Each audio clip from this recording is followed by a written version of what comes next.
आज के वीडियो के अंदर में आप लोगों को महाभारत के युद्ध की समाप्ति के बारे में बताएंगे, साथ ही दुर्योधन का वध और अश्वत्थामा को किस प्रकार से मारा गया इसके बारे में आप लोगों को पूरी जानकारी देंगे। तो दोस्तों वीडियो को शेयर जरूर करें, साथ ही लाइक करें, साथ ही हमारे चैनल को सब्सक्राइब करें।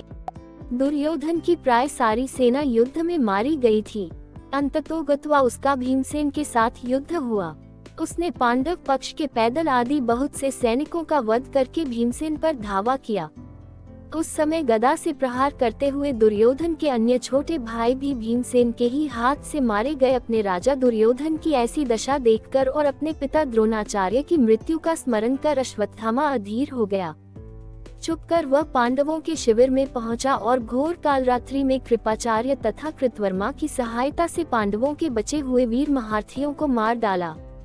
केवल यही नहीं, उसने पांडवों के 5 पुत्रों के सिर भी अश्वत्थामा ने काट डाले। अश्वत्थामा के इस कुकर्म की सभी ने निंदा की, यहाँ तक कि दुर्योधन तक को भी यह अच्छा नहीं लगा। पुत्रों के हत्या से दुखी द्रौपदी विलाप करने लगी। उसके विलाप को सुनकर अर्जुन ने उस नीच कर्म हत्यारे ब्राह्मण के सिर को काट डालने की प्रतिज्ञा की।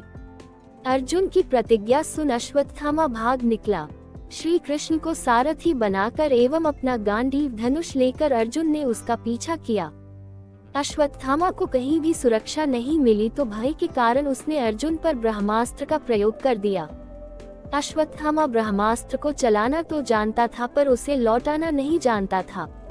उस अति प्रचंड तेजों में अग्नि को अपनी ओर आता देख अर्जुन ने श्री कृष्ण से विनती की, हे जनार्दन, आप ही इस त्रिगुणमयी सृष्टि को रचने वाले परमेश्वर हैं। सृष्टि के आदि और अंत में आप ही शेष रहते हैं। आप ही अपने भक्तजनों की रक्षा के लिए अवतार ग्रहण करते हैं। आप ही ब्रह्मा स्वरूप हो रचना करते हैं। आप ही विष्णु स्वरूप हो पालन करते हैं और आप ही रुद्र स्वरूप हो संहार करते हैं।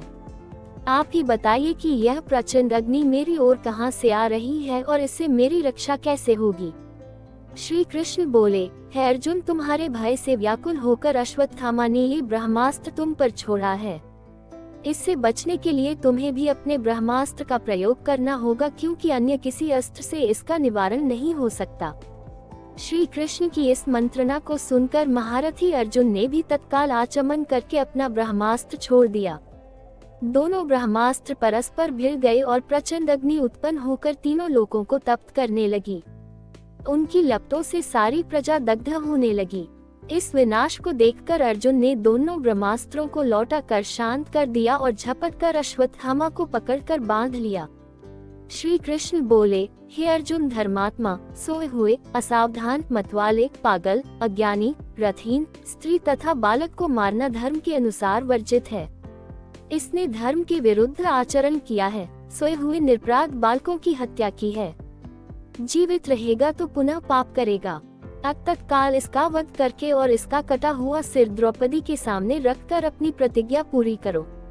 श्री कृष्ण के इन शब्दों को सुनने के बाद भी धीरवान अर्जुन को गुरुपुत्र पर दया ही आई और उन्होंने अश्वत्थामा को जीवित ही शिविर में ले जाकर द्रौपदी के सामने उपस्थित किया।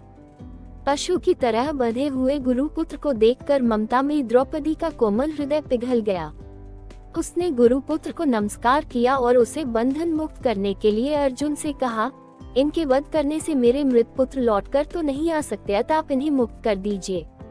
द्रौपदी के इन न्याय तथा धर्मयुक्त वचनों को सुनकर सभी ने उसकी प्रशंसा की, किंतु भीम का क्रोध शांत नहीं हुआ। अर्जुन ने अपनी तलवार से अश्वत्थामा के सिर के केश काट डाले और उसके मस्तक की मणि निकाल ली। मणि निकल जाने से वह श्रीहीन हो गया। श्रीहीन तो वह उसी क्षण हो गया था जब उसने बालकों की हत्या की थी, किंतु केश मुंड जाने और मणि निकल जाने से वह और भी श्रीहीन हो गया और उसका सिर झुक गया। अर्जुन ने उसे उसी अपमानित अवस्था में शिविर से बाहर निकाल दिया। अश्वत्थामा को अपमानित कर शिविर से निकाल देने के पश्चात सारे पांडव अपने स्वजनों को जलदान करने के निमित्त धृतराष्ट्र तथा श्री कृष्णचंद्र को आगे करके अपने वंश की संपूर्ण स्त्रियों के साथ गंगा तट पर गए। उसी समय एक अपूर्व घटना हुई।